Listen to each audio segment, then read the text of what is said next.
Good evening. I think we're going to get started. Bizarrely for Jewish studies, we're going to actually be timely in honor of my mom, who is German, and timeliness was a very big issue. I'm Joshua Shanes, a professor here in Jewish Studies and director of the Arnold Center for Israel Studies. So I'm joined here with Professor Yaron Ayalon, who is with me on the Center for Israel Studies and also director of Jewish Studies. And we're going to be speaking tonight about political events in Israel. Very exciting time over there. A lot of unprecedented developments. No one knows quite where they're going to go, but we're going to make some predictions maybe and see what we can figure out. So thank you for joining us. I think what we're going to do is we're going to speak we're going to have questions and answers between us for about 20 minutes, just to get some background, and then we are going to open it by then. Hopefully all of you in the audience and those at home should know, all of you in the audience enjoying your pizza will hopefully by then finished your pizza, and you'll be able to have a clear mouth to ask some excellent questions. So let's get the ball rolling. Why don't you tell us a little bit about the Israeli political system for those who don't know much about it, and what sort of caused this moment of massive, what are we on, 37 or 38 weeks of mass protests? It's an unprecedented wave of protests against the government. Okay, so now I have to summarize what I teach in about a whole semester in like a few minutes. Yeah, two or three if possible. Let's give it a shot. Okay, so Israel is, at least by definition, a parliamentary democracy. We can argue about the democratic part later. By definition, it's a parliamentary democracy, which means a very different system than the one we have in this country. People don't elect their leaders directly, at least not on the national level. The municipal is a bit different. On the national level, people elect a political party, and that political party gets a certain number of seats in the Israeli Knesset. That's the Israeli parliament. There's only one chamber. There's no House and Senate like we have here. There are 120 members in that chamber, and the seats are allocated proportionally based on how many votes each party receives. Now, when you vote for a party, you know who are the people who are on that list of candidates for that party, and you know in which order they appear. So if the party you voted for gets enough votes to have 10 seats, the first 10 people on their list of candidates are the 10 people who get elected to the Israeli Knesset, to the parliament, and to represent your view, or I guess the views of the people who voted for that party. It's a multi-party system, and like many other parliamentary systems, the executive branch is derived from the legislative branch. In other words, the separation of powers works a little bit differently there, and maybe we'll get to talk about this a little further down the road tonight. But the way it works is that for the executive branch to take office, for what in Israel we call the government, for the government to take office and replace the previous government, it needs to pass a vote of confidence in the Knesset. In other words, the legislative branch officially appoints the executive branch. And it does so by a simple majority vote. So that's basically how the system works. Now, so just to be clear, what happens is the parties that form the government, right, they will then be the executive branch. Or members of these parties. Members of those parties right. become the executive branch. Right. And those same people will also be the legislators passing the laws during the rule. On behalf of those parties. On behalf of those parties. That's right. Okay. So the executive branch, legislative branch are effectively the same people. There is some mixing in between them. Yeah. That's right. That's right. Now, in Israel, all the parties that make up the government, the executive branch, or are part of the executive branch, are called the coalition. And every party that's not part of that coalition is called the opposition. That would be the equivalent of the minority in our country. What was the rest of the question? How we got to where we are now? How we got to where we are with the current government and the protests to it. Right. So the current government took office on December 29th of last year, so right at the beginning of this year, basically. And they did that because they managed to finally, after several rounds of elections, this was round 5, I believe, they managed to win enough seats to get, with all of their partners together, to have 64 seats.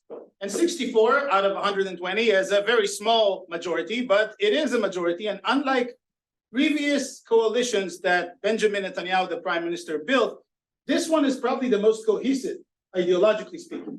In his previous coalitions in past years, and he's the longest serving prime minister in Israel. So this is, I think, his sixth time, if I count correctly. In his previous coalitions, there were always elements in the coalition from center or even left-wing parties. This time, the coalition is very cohesive. It's very, very right-wing. It's the most right-wing government that Israel has ever had.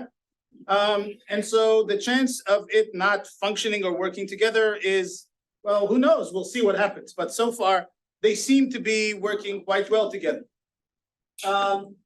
Now, how did we get to this crisis? This crisis is really about one issue. So there is a member of this coalition. He's now the Minister of Justice. The Minister of Justice has similar positions to what in the US the Attorney General would have. Even though there is also an Attorney General in Israel. The Minister of Justice, Yariv Levin, who is a very senior member of the Likud party, for years, this is like 20 years ago, he already said in interviews that if it was up to him, Israel would have a much more limited form of democracy, by which the people get a say in who leads them once in 4 years, and all of the other checks and balances should essentially be eliminated. And when he said that, he was like the only person thinking that way, and people thought, okay, this is just one lunatic who thinks that way, and he's a member of the Likud party, and who cares? Now that he is Minister of Justice, really 4 days after they took office, he announced that he's going to promote a series of judicial reforms. That's how we get the terminology that we're now using, judicial reforms. That's what the supporters of this call it. The opponents call it the judicial coup.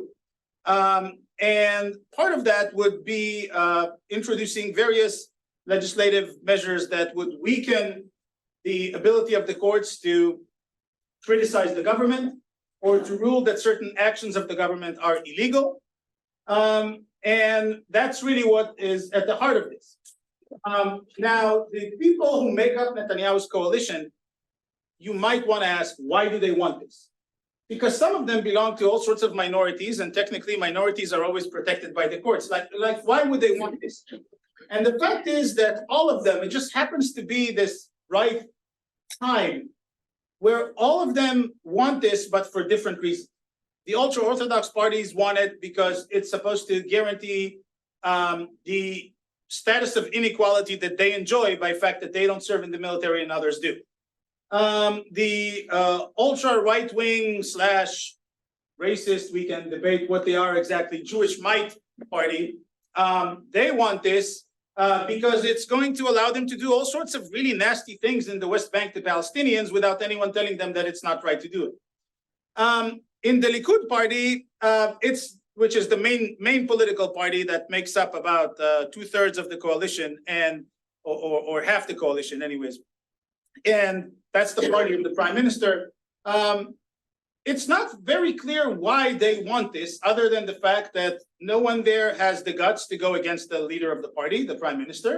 We know by reporters who have been hearing this, but not to be quoted publicly at least, but reporters have been quoting people in the Likud party who've been telling them that's not actually what we want, but they won't say it.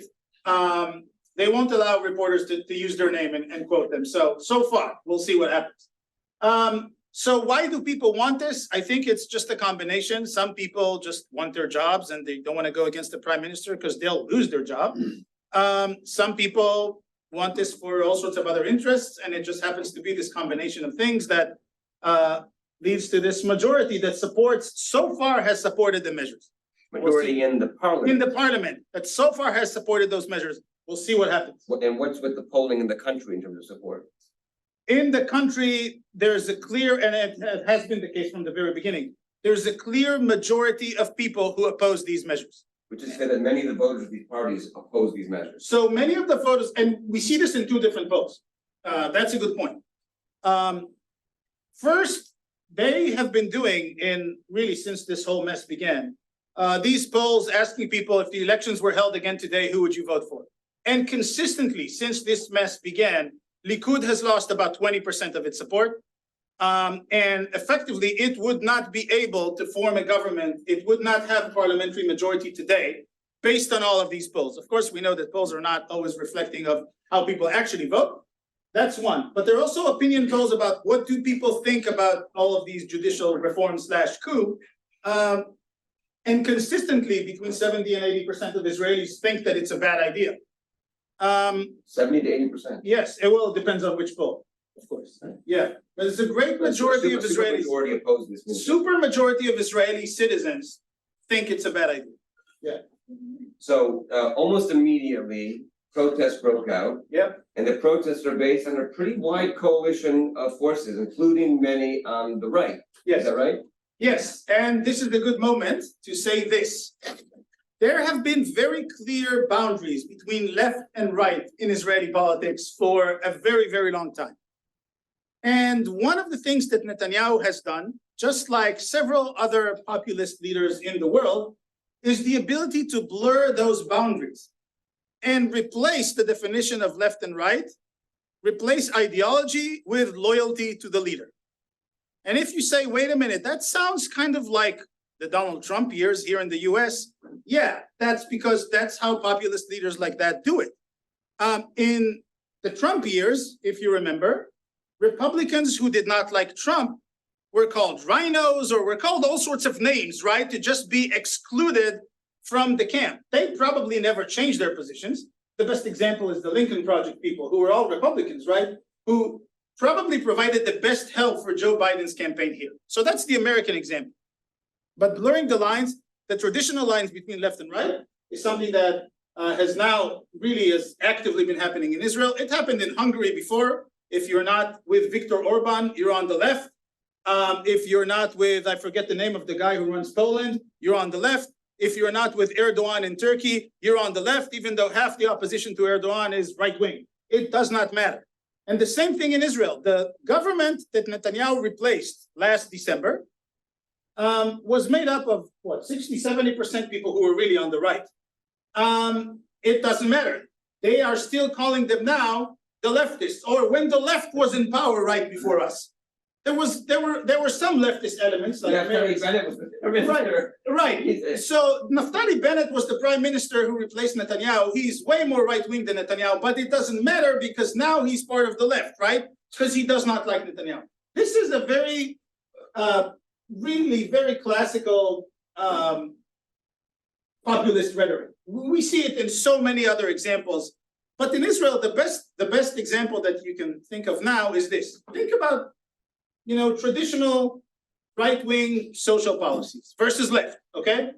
So for instance, or economic policies. Let's say you're for free economy, limited intervention of the government in people's lives, fewer taxes, and very limited public spending, right? Especially not on all sorts what we call in this country entitlements. If that's your position, you're a classic capitalist, right? But if you vote for a right-wing government in Israel, what you get is a government who spends billions of dollars to subsidize all sorts of people who don't work, don't produce, or get education that's essentially useless for the workforce. And they're just passed. You're talking about the ultra-Orthodox. I'm talking about there's also the spending on the settlements as well. Right. It's also a welfare project, essentially. That's right. Spending on the settlements, let's leave aside the political question of it. Besides the politics, besides the legality, you have the welfare aspect. It's a welfare aspect because the state subsidizes security. And they subsidize them through taxation. All sorts of things, right? They subsidize them through taxation as well because it's a state project. Right, it's a state project. You get all sorts of benefits if you live in the settlements, and if you're ultra-Orthodox, your education is fully funded, or indirectly fully funded. It doesn't matter.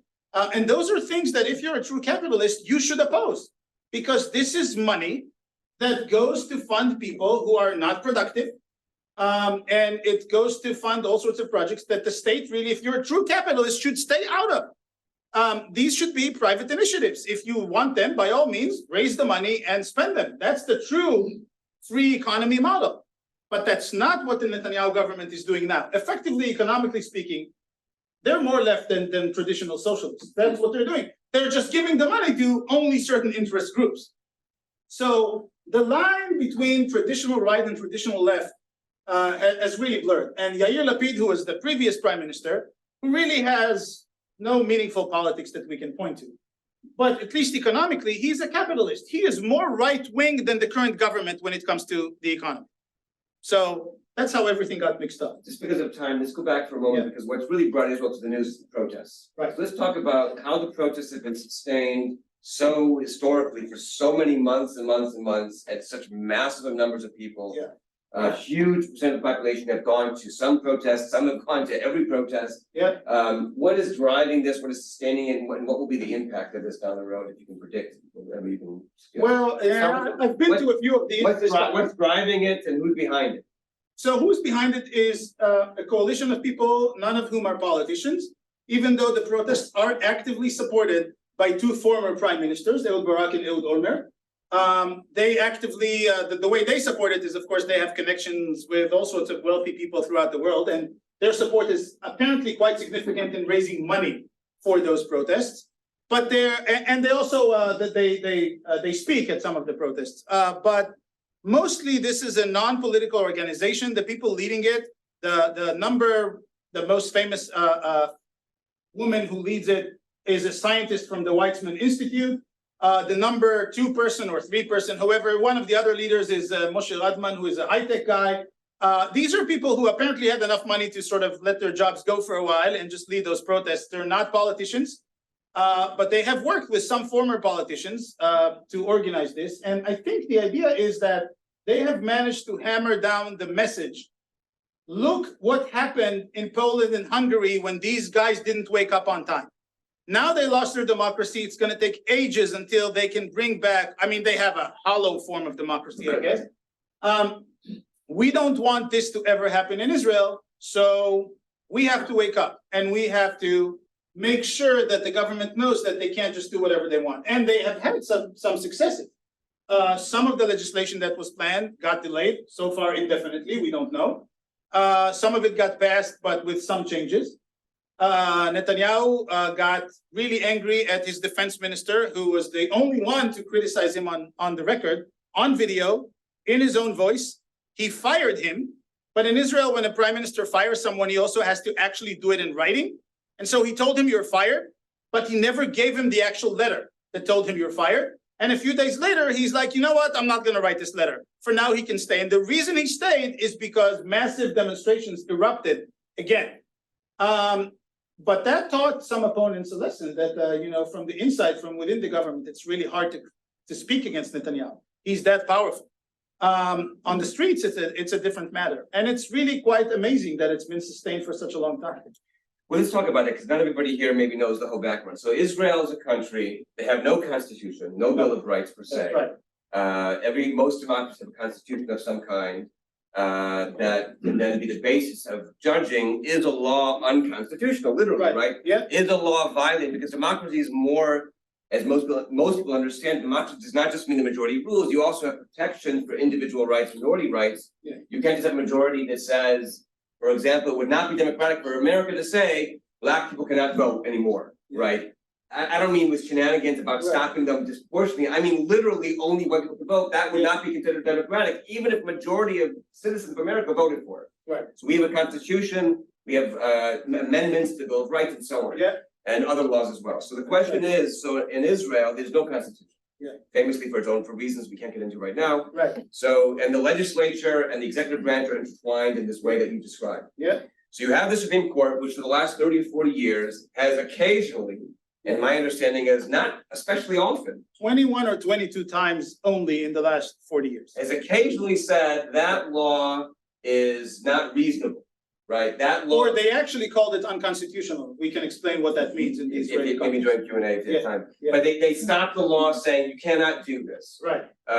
And the idea is to protect things. I think the first case was actually about the press, was to protect freedom of press. Yeah. It was a very offensive communist paper, which was trying to be shut down. You can't shut down the press. Democracy needs a free press. The concern is, if you get rid of the ability, as I understand it, correct me if I'm wrong, the concern is by the protesters, for example, if you get rid of this clause that protects these sorts of basic rights from majority votes that want to get rid of them, like Hungary has done, that you can get rid of the freedom of the press, you can get rid of other kinds of basic freedoms, and there's no way to stop that. Yeah. And correct me if I'm wrong, my understanding is in the Supreme Court, so they passed this law that says no longer can the Supreme Court do this, and of course, It was challenged in the Supreme Court. Yeah. Is the law ending the Supreme Court's right to stop these unreasonable laws, is that itself an unreasonable law? Right. And so it went to the Supreme Court and they asked Levine, I think it was, or it was somebody else who said, they asked him who, defend this law. Yeah. And he said,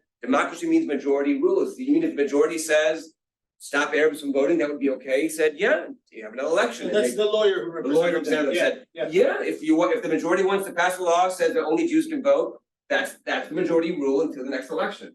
If you want to have a law that says we want to have elections for 10 years, that's the majority rule until the next election. So is that the kind of fear that is driving these protests to continue so many weeks in a row?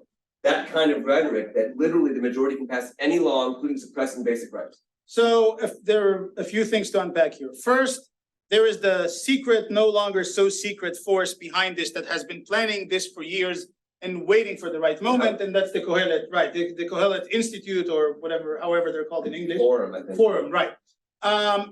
These are sort of ultra right wing / ultra capitalist. Some of the founders were all American Jews. Yeah. So American Jews who moved to Israel, and their idea is a very, very limited form of democracy, like probably even more limited than what we have in Hungary now.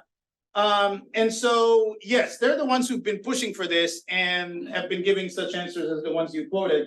And the Minister of Justice, Yariv Levin, is a big fan of them, and so is the guy who actually passed all of these laws or has been passing them in the Knesset through the Judiciary Committee, and that's Simcha Rotman. So these guys are really well connected to this forum. They've been affected by them. They've been influenced by them, but the recent events have sort of forced them out into the open. This used to be like a semi-secret think tank that operated behind the scenes, and now they're sort of out in the open. I think this is really the big issue. So Israel doesn't have a constitution. It does have a series of what's called basic laws that developed over the years. Initially, they were created to create a constitution in the future. That was sort of the compromise that they've reached in the early years of the state. For other reasons that they couldn't create a constitution, they said, okay, well, we're gonna build it in stages by enacting basic laws that have a higher status than the regular laws. And eventually one day, so they said back then, all of these basic laws are gonna join together into one constitution, only of course that never happened. So over the years, the Supreme Court has interpreted the basic laws as a sort of constitution. In other words, everyone understands, and I think that's pretty standard legal practice in Israel now, that a basic law is a higher standing than a regular law. And so the Supreme Court has ruled in all of these 20-something cases, for example, that something is illegal because it contradicts what the text of the basic law says. The problem is you don't need a supermajority to enact a basic law. So the current government, what they're trying to do is, we're just going to call any law that we like basic law, and therefore the Supreme Court will not have the right to criticize it. And about that was the recent case that has been heard but hasn't been decided yet, where you quoted this guy talking to the justices. That was the big question. Like, can the Supreme Court really overrule a change to a basic law? The Supreme Court has never done that because the assumption was that basic laws they have what they call a constitutional standing, even though there is no constitution. And now that's the big question, because what some of the justices clearly think is you can't just take advantage of this weakness, call every piece of legislation you want basic law, and therefore have it be protected from judiciary review or judicial review. That doesn't make sense. So we'll see what they say. We don't know yet. But this is really the big issue. And I think there has been a time where this could have been fairly easily resolved. For instance, if they decided that changes to basic law didn't require a regular majority of 61 or more, but let's say 70 or 80 members of the Knesset are required to make changes to basic laws, which would necessarily mean the government can't do it alone. They have to reach across the aisle to have partners from the other side. That would have been a different story. There are about 4 or 5 clauses within the different basic laws that actually state that you need a supermajority to change them, like that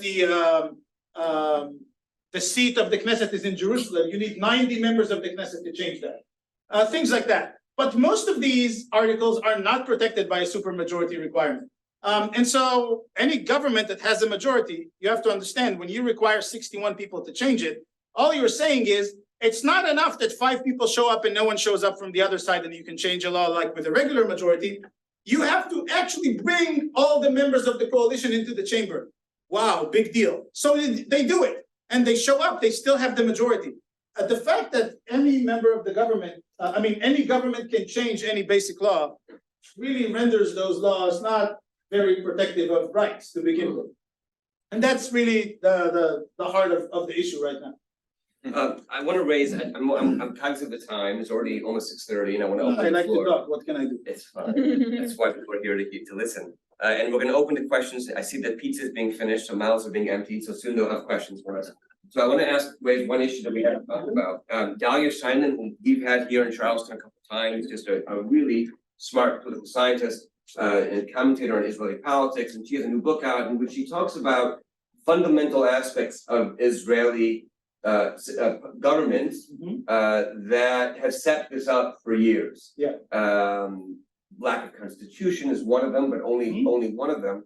But one of them is also its discomfort with realizing there may be the famous contradiction or possible contradiction between Israel as a Jewish and democratic state. And she talks about, for example, through most of its history, it was really only 1 year where everybody who lived under Israeli control could vote and has free equal citizenship, and that was 66 or 67. Because until 66, most Palestinians were under military rule, they didn't have freedom that Jews had. And from 67, there's the occupation of the West Bank. So I have 2 questions that are connected. My first question is, to what extent do you agree with her? I think this is something important to explore. And the second question is, this coalition of protests has famously in the news avoided talking about the occupation. So we're talking about saving Israeli democracy, and people say, wait a minute, Israel controls millions of people who can't vote, and the Jews living right next to them can. So why aren't we talking about this as well? Well, we'll lose the coalition supporting the protests if we talk about that. So to what extent do we have to talk about the broader story to understand this moment and really address it? So the question is, who is the we? We as academics, we have to talk about the broader story. It doesn't matter if it makes people uncomfortable, because our job is to portray to whoever listens to us the full picture.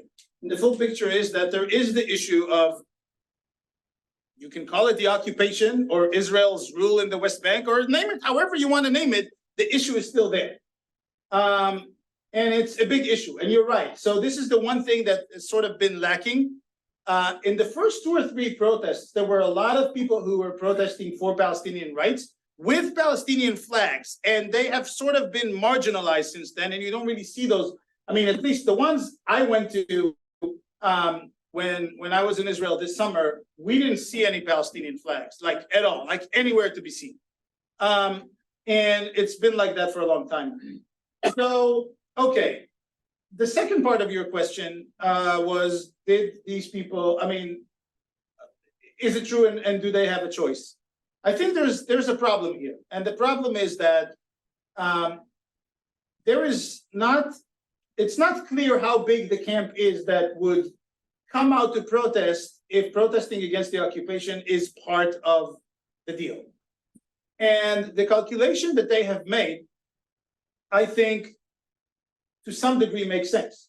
Unfortunately, I'm saying this, but to some degree it makes sense, because it is, if you ever want to have the chance to have a conversation about the occupation and about what settlers are doing to Palestinians in the West Bank, and about how the Israeli forces allow settlers to do all sorts of things, but will not allow Palestinian Arabs to do even half of that.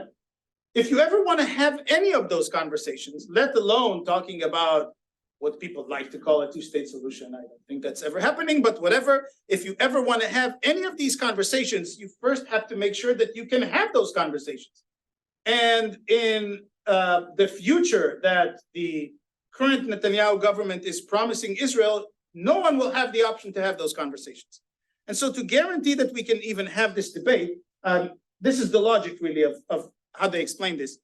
To guarantee that we can have this debate, we first have to join forces, people who normally don't agree, and get out of the mess that we're in.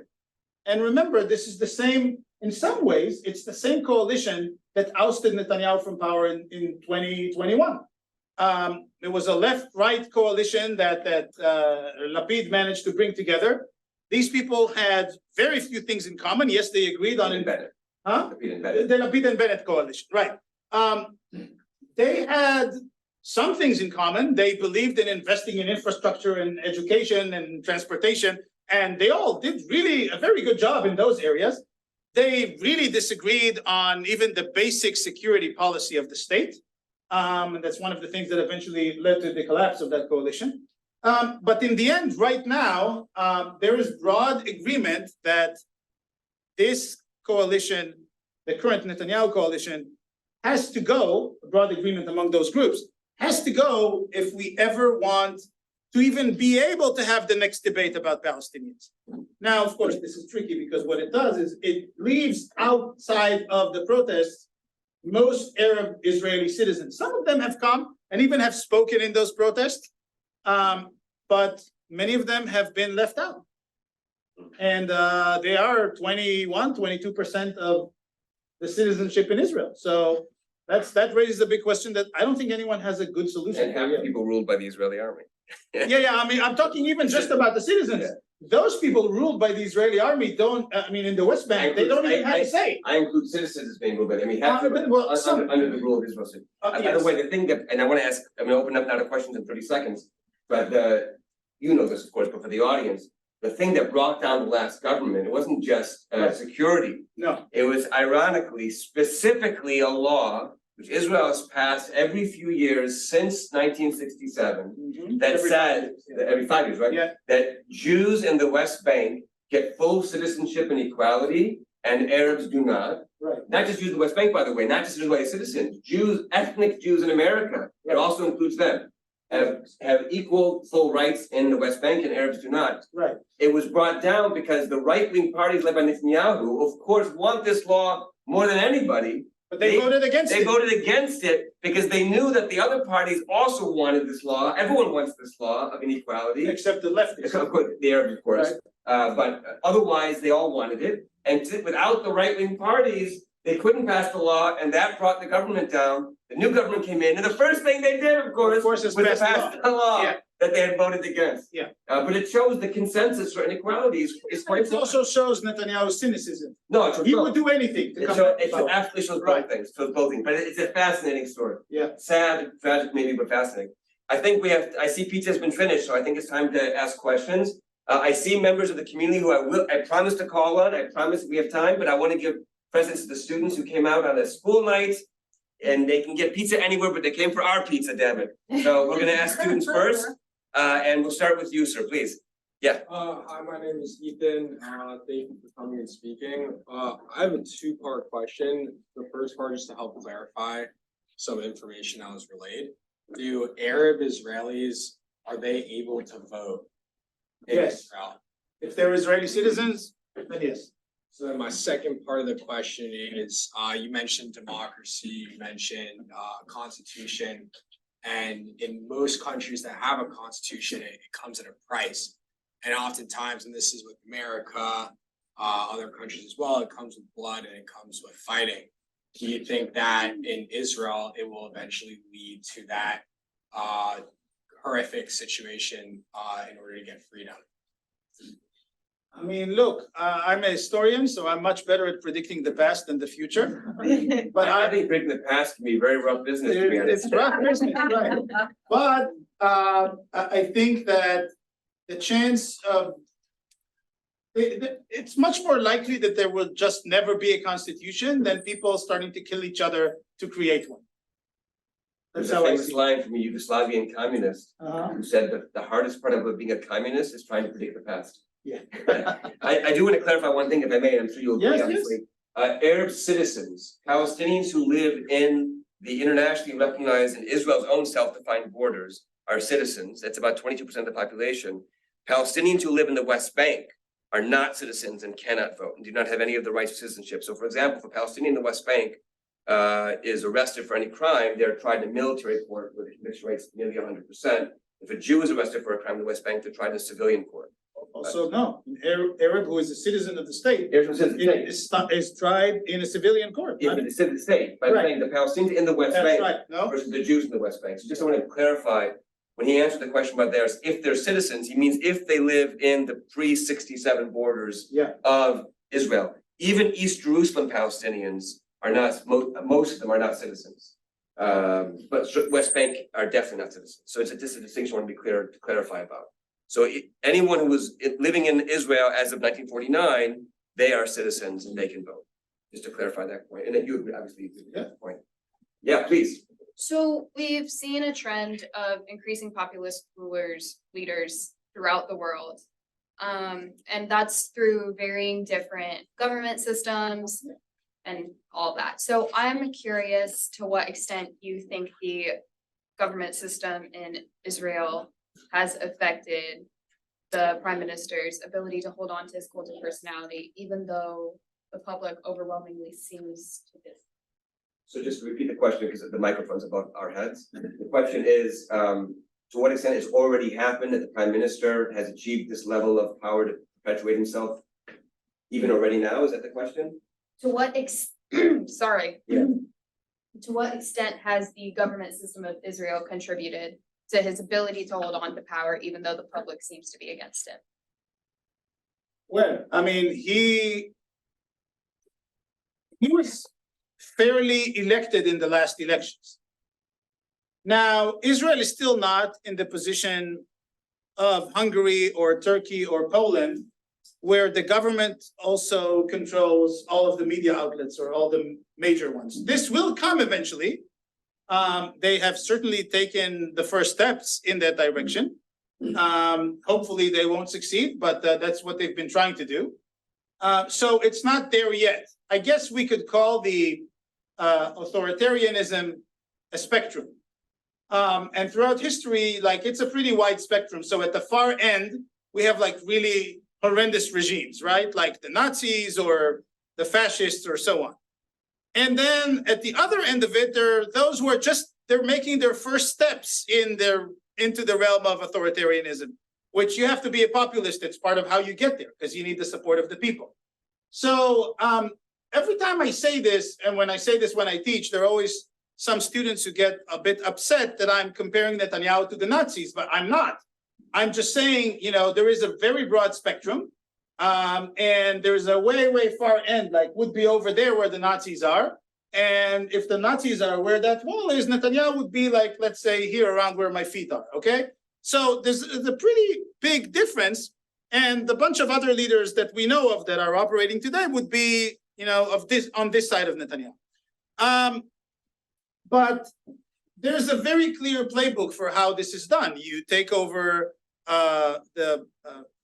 media outlets and you create a situation. This is, by the way, the new form of authoritarian regime, unlike what the Nazis or the Soviets did, does not require you to kill and imprison everyone. It's much more effective. You waste far fewer resources. You just make sure that their chance of winning an election is slim. And you do this by taking over the media and by having a lot of people who do the work for you on social media these days to make sure that the views of the people who disagree with you are irrelevant. So you can write and say whatever you want against the government. In the end, you have no chance of ever winning an election again. Israel is not there yet, but it might be there one day. And what we've learned, I think, in recent years is that the only way to defeat such powers is a broad coalition of everyone who disagrees with them, but maybe really disagrees about anything else except the need to kick them out. That's so far what we've seen, just based on evidence, the only way to effectively defeat those people. And that's because one of their methods is to blur the lines between left and right, which allows you to gain a lot more supporters because you talk to some emotional sense of your supporters. It does not matter if your core ideology, like Netanyahu used to be a real capitalist, conservative, right-wing person. He spent many years in America. He still is friends with a lot of Republicans. I mean, that's where he ideologically belongs. He's learned over the years to blur those ideologies and create something very different, which appeals to a lot of people. So that's how one of the ways to stay in power indefinitely is to no longer, I mean, not to label himself right, but he says I'm on the right all the time, but rather to change the definition of what right wing means. Yeah, that's how he does it. So we'll see what happens next. Thanks for that great question. He's in the back. So when we talk about populism in Israel and luring these sort of disparate like identities, I guess, like leftist, rightist, right, centrist, like I get more and more confused whenever I learn about the trajectory of Israeli politics. So you have like Bennett and Lapid Bennett coalition, Netanyahu, 15 years consecutive, 17 total, right? That would make you think that there's like some sort of unifying factor behind why he's there for so long. But then you have such a it's called charisma. But then, yes, true. But then you have such a diverse group. I mean, you have a far right prime minister, a centrist, what minister of finance was that? I think it was him. The first Palestinian citizen-led political party, an 8-party bloc, oust him by only 1 vote, which shows even more of a stratified group. To then have Netanyahu's group vote against their own interests to oust that group, only to pass that same thing that they voted against. But the substance doesn't matter. Yeah, and now we have just as diverse of a group as the previous coalition that ousted him, protesting against him again. It feels like it's this back and forth that it's just kind of like repeating itself. Where is the way to move forward here? I mean, I know that that's like the golden question, but do you see a way to sort of like break this sort of like lack of identity going back and forth? Who wants to move forward? That really is the question. Netanyahu doesn't want to move forward. He wants to stay in power, as does Orban in Hungary, as does Erdogan in Turkey, who's been around for way longer. Why do you think suddenly Netanyahu and Erdogan are best buddies? They used to really not like each other. Have you seen them in the UN? This just happened yesterday. Suddenly they're best buddies and talking about strategic interest, and it's all beautiful because they are the same type of leader. Only Erdogan is a few steps ahead of him because, I guess, I don't know. That's just how it is. I'm careful of saying I don't know if Erdogan is smarter than Netanyahu or not. They're each very different. But the bottom line is, this whole thinking about long-term strategy and where does this lead us, it is completely irrelevant when it comes to leaders like Netanyahu. You may ask, what do other members of this party think? So you have to look at the process that took place in the Likud party itself. This used to be a center-right party with people, some of them, you didn't have to like them at all. It does not matter if you like them ideologically. They were principled, serious people in that party. And where are they? If they're still in politics, they're in one of the other parties that oppose Netanyahu right now, or they're completely out of politics. There's basically none of these old Likud people who were serious, principled leaders who would never vote for stuff that's bad for the state, even if they had to join forces with the opposition.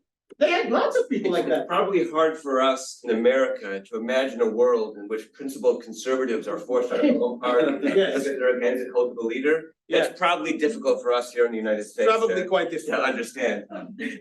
But I'll point out one more thing that's different about Likud.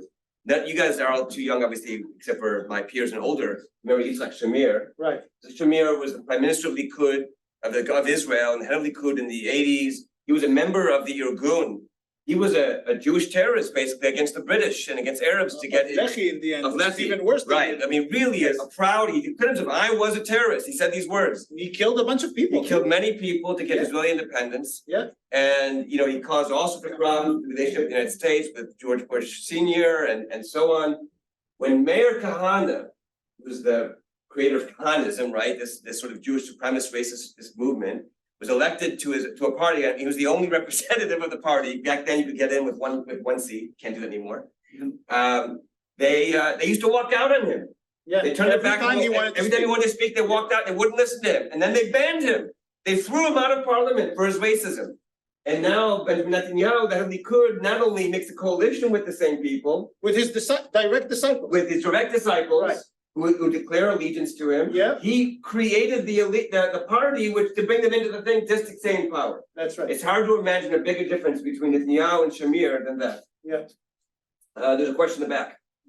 So I'm kind of curious, I know that there's been some delayed on some of the judicial reforms and everything. Are they trying to, the opposition, or it's a majority for the government at least, are they just trying to muscle this through? I mean, ignore protests and say, hey, listen, I know you don't agree with me now, but this is going to get better and you're gonna agree with me eventually? Is it more, we don't care what you think, we're gonna do this no matter what? What is the mindset of them? Because most politicians, they're gonna do whatever gets them reelected, but if most of Israel's against them on this, they know that there's gonna be backlash. What is the mindset on Great this? question. It's a great question. So, first of all, if you build the system the way you want it, then you're gonna keep winning elections, right? Mm. So that's one. And then you don't have to worry if the people don't like what you're doing. Second, to their credit, they hardly ever tell the opponents of their proposed reforms, just stick with us, it's gonna get better for you. In fact, the big person who is moving this, Yariv Levin, the justice minister, when he was asked a few years ago, when he outlined his entire vision that he's now actually acting on, he was asked by a reporter who was a leftist. He said, so people like us on the left, should we be afraid of you? And he said, absolutely, you should be afraid of me. So in other words, to their credit, at least, they're not trying to portray this as better than, I mean, they're like, this is bad news for you guys and we don't care, we're gonna do it anyways. Okay. And you know, time is gonna tell how effective the protests were. They definitely slowed down the progress of what they were planning to do. There are quite a few people in the coalition who are now speaking, either off the record or a few of them on the record, saying that it's not gonna happen. The last of which was the arch criminal Aryeh Deri, who just said in an interview last weekend, he said, the reform is dead. It's not gonna continue anymore, and that's it. Now, and he said it in his own voice, not like secretly to some reporter off the record. We're gonna have to wait and see what's going to happen. It's definitely, they're not gonna get everything they wanted. The question is how much of it they are gonna manage to get through. Because in the end, when it comes to the numbers in parliament, they have a majority. So they can pull this off if they The choose. protest is gonna continue to the next election. We'll see how long they continue. It's been almost 40 weeks now. So, and a lot of people are involved in them. If you follow these protests, they happen in all sorts of towns and cities throughout Israel. Like the main scene is in Tel Aviv, but they happen everywhere. And in each of these, I mean, this is a pretty elaborate system of organization at the heart of which you have this system that sends politicians and ex-politicians from, I guess, the saner years of Israel, sending them to all sorts of cities to speak at rallies. I remember this summer we visited Nachman Shai. He was a guest here a few years ago. In this very chair. In this very chair, that's right. And he was a minister in the Bennett Lapid government until recently. Diaspora affairs. Yes, diaspora affairs.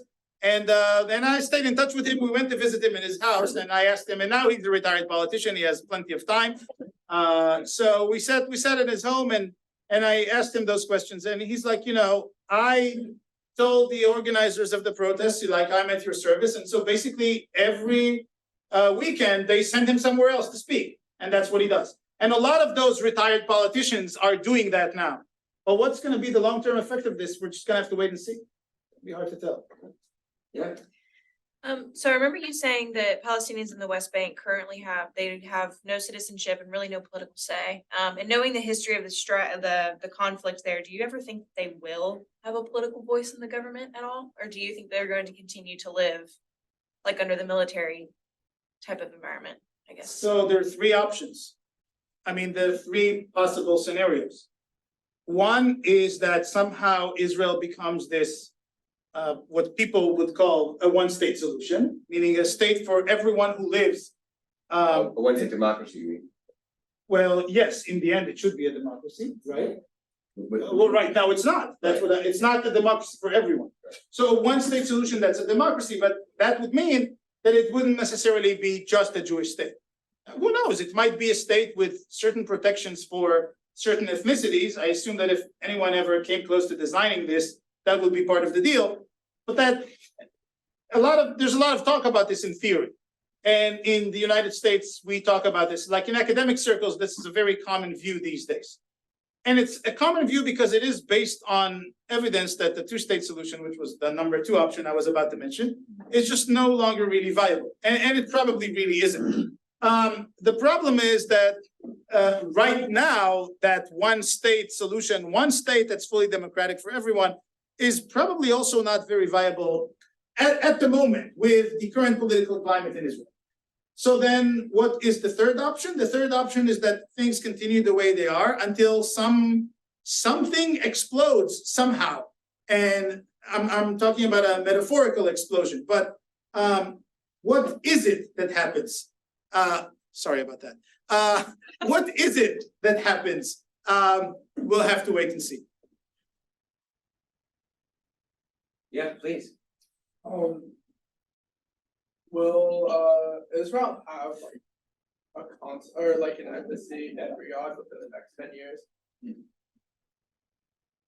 Flagging the conversation very definitely, because you have a Townsend student, they do those things.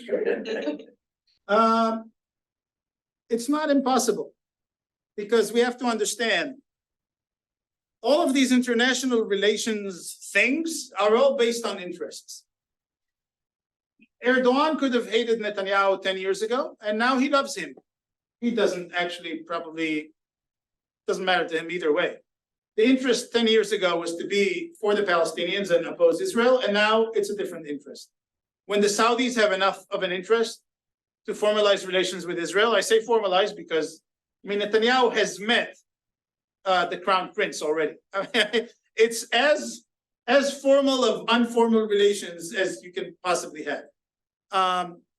So it's all sort of being done in an informal way, though there are some formal agreements already. For example, Israeli airplanes are allowed to use Saudi airspace. And this wasn't the case 3-4 years ago. Yeah, it cut down the flight time to the Far East by about 4 hours. It's quite dramatic.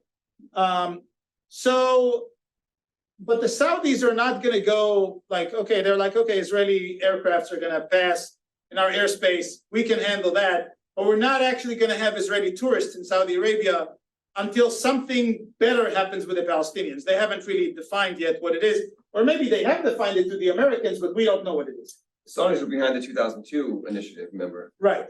That was basically a full two-state solution. The point is that it's all interests. In the end, it's not about liking Israel or not liking Israel. The reason why Morocco and Sudan and the United Arab Emirates and Bahrain made peace with Israel, it's because it was within their interests. The United Arab Emirates are much closer to Iran. They got all sorts of technology and weapons and all sorts of good things from that agreement. They don't always get it straight from Israel. Usually the United States is involved, so they get it from the US. But the condition for them getting it from the US is that they make peace with Israel. It's part of that alliance that I guess the US and Israel are trying to build in the region. And irrespective of the whole Palestinian situation, it's just an alliance that makes sense in light of what's happening with Iran. What Netanyahu is trying to do is say, yeah, the Palestinians are irrelevant. They shouldn't be part of that conversation. And it has worked for him when Trump was president. I'm not sure it's going to work for him. Okay, I think we're going to ask some grown-ups some questions. Thank you for all those great questions. We'll start with you in the front row, and then we'll go to Stan right behind him, and then to you if you still have a question. Yeah, so it's more of a comment. First of all, congratulations on an excellent forum. I appreciate it.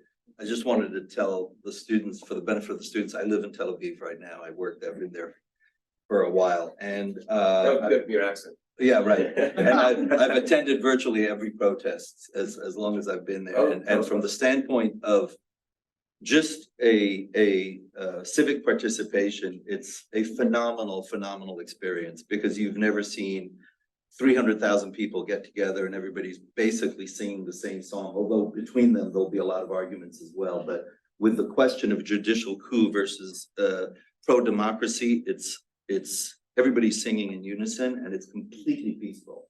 And if you read any of the columns by Thomas Friedman, he's talked about that a lot. But the main thing I wanted to convey to you guys is you're living in absolutely historic times. Referring to the question you said about a cycle, this isn't a cycle. This is the first time in Israeli history that anything like this has ever happened. And I would argue that we're living in historic times in this country as well, because we've never had a president indicted on so many counts. So there are a lot of parallels about what's going on in Israel and in America right now vis-a-vis the populist leadership and the anti-democratic movement. So remember this time because it's really historic. Yeah, thank you. And I would just reiterate, in Israeli history, this is absolutely unprecedented. It's an incredible thing that's going on. Whatever your political views are, there's no question that this is an amazing moment that's worth study, that people will talk about for generations. They'll talk about this time. Irrespective of the outcome. Irrespective of the outcome, they will talk about this year and this movement for decades and decades and decades as an important moment in Israeli history. No question about it. Thanks for that. Yeah. So one thing I would mention, I'm wondering, do you feel that the protesters have any leverage from the reservists not showing up, and even more so from the capitalists moving to the US? That's a great question, and I think that time will tell. So there are two big sort of pressure groups that have, as you mentioned, quite a bit of influence over the state, and in fact have probably moved some politicians, though we haven't seen that movement yet. One is the reservists. So Israel has a regular army. You know, if you're 18, you go to the army for 2 or 3 years, depending on if you're a male or female, and many people serve more than that. And once you're done with that, there is this reserve period that can last 5 to 25 years. It depends on all sorts of factors. Anyways, when there is a big crisis and Israel has to go to some military operation, they typically call the reservists back. And they call them every year for training, but they would call them back for, you know, some emergency situation. And the army relies on them. So for that many reservists to say, you pass this legislation, we're not going to show up. Yes, the army technically has tools to, I guess, force them to show up. You can do that when 1 or 2 reservists doesn't show up. If 10,000 of them even, I'm not even, the numbers are much bigger, but even 10,000 don't show up at the same time, the army doesn't have the manpower to go and arrest 10,000 civilians because they have not shown up for reserve duty. With the high-tech sector, it's really a question of, we'll see what happens. We already know that investments, foreign investments in the high-tech sector in Israel are down like 70% since the year started.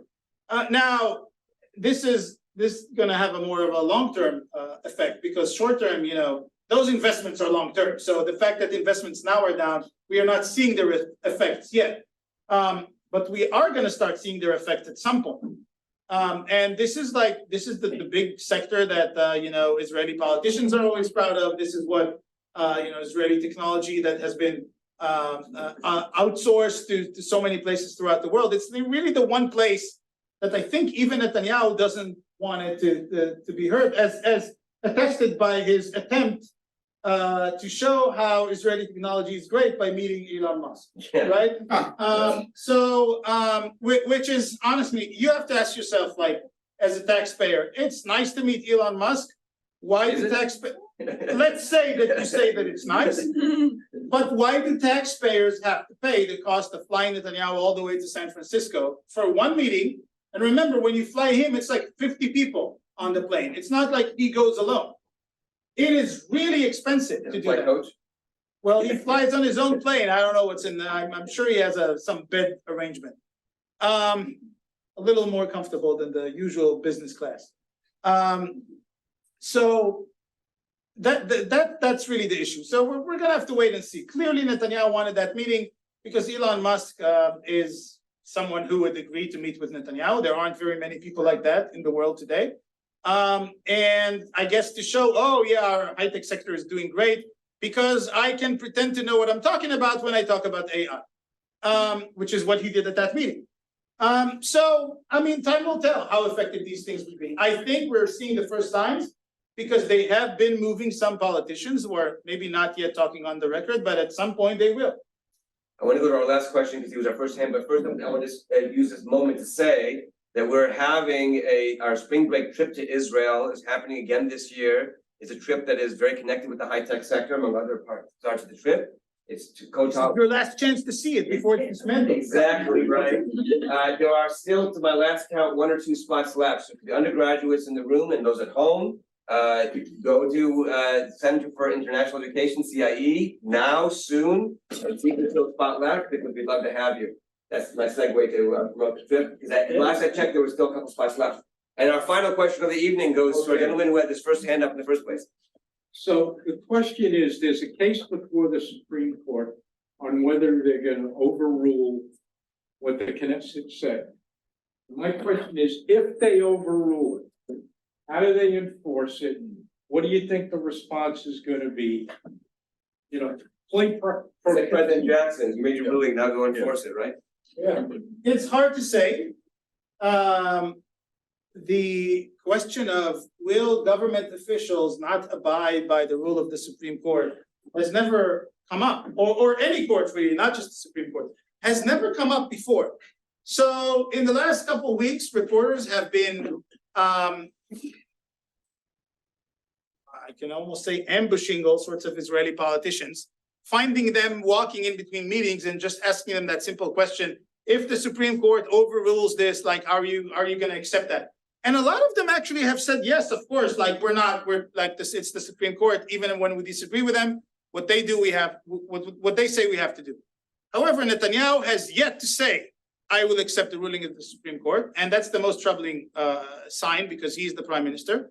And a few of the other people who are very close with him and are in support of that judicial coup also have not said, we will accept it. So it'll be interesting to see, because I mean, look, the main issue is what's gonna happen with, okay, let's say the court orders the police to go and arrest certain people. Will the chief of the Israeli police say, I'm doing this? The boss of the chief of the Israeli police is Itamar Ben-Gvir, who is the leader of the Jewish Might Party. So, and is not exactly a guy, this is the guy who's been arrested like, I don't know how many times. He threatened to kill Prime Minister Rabin before he was actually killed. They wouldn't let him join the IDF because they thought he was too dangerous to be a soldier. That's right. And at least he's head of public security. Right.